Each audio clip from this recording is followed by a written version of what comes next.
You'd be amazed how many executors in Texas get completely blindsided by steps in the probate process that nobody told them about.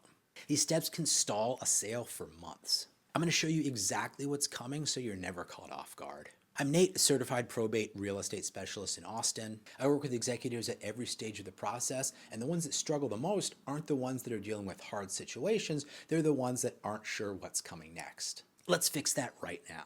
Now, most people know that probate involves the court. Most of the time they don't know what actually happens in between, so let's go through this step by step. Step one is going to be the actual probate application, which you'll do in weeks 1 or 2. This is where you file the application to open probate with the county probate court. This requires the original will, the death certificate, and information about heirs and assets. Filing fees vary by county. Travis County, you can expect it's about $300 to $500. Step 2 is going to be the citation and posting. This is the hidden one. After you file, the court issues citations to interested parties like heirs and creditors.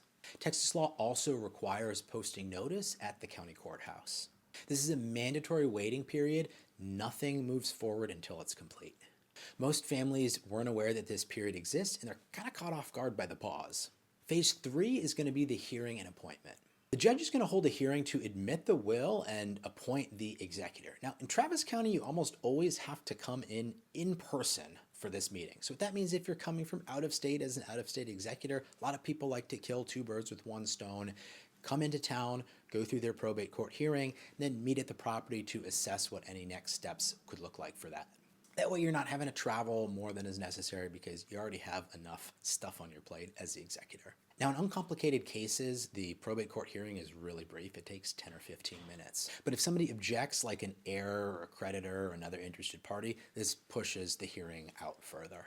Stage 4 is where your letters testamentary are issued. Once appointed, you receive your letters testamentary. This gives you legal authority, and this is where the work actually starts for you as the executor. Step 5 is going to be the inventory and appraisal of the estate, which has to be done within 90 days of being appointed as executor. You have to file a formal inventory of all assets and property with the court. Miss this deadline and you create problems, including the potential for you to actually be removed as the executor. Step 5 is going to be the creditor notification and claims period.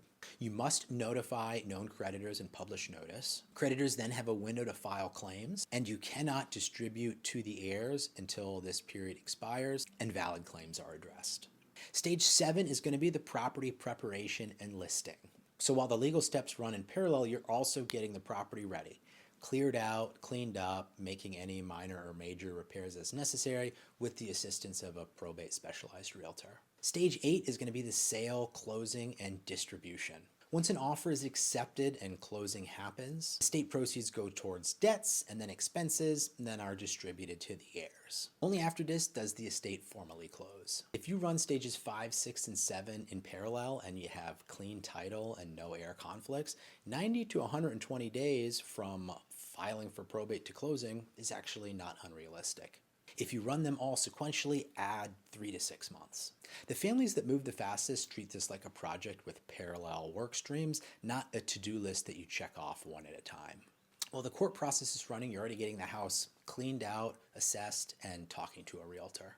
My job as a probate realtor is to slot into this process anytime that's right for you so that the house is ready to go the moment the court process is complete.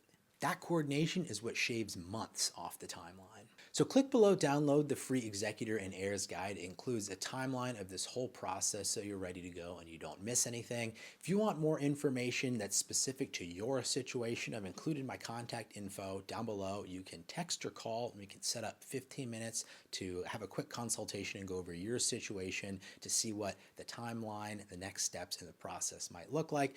Totally free of charge, no obligation, so go ahead, check that out. And if you like this video, click like, subscribe for more Texas probate content daily, and I'll see you in the next video.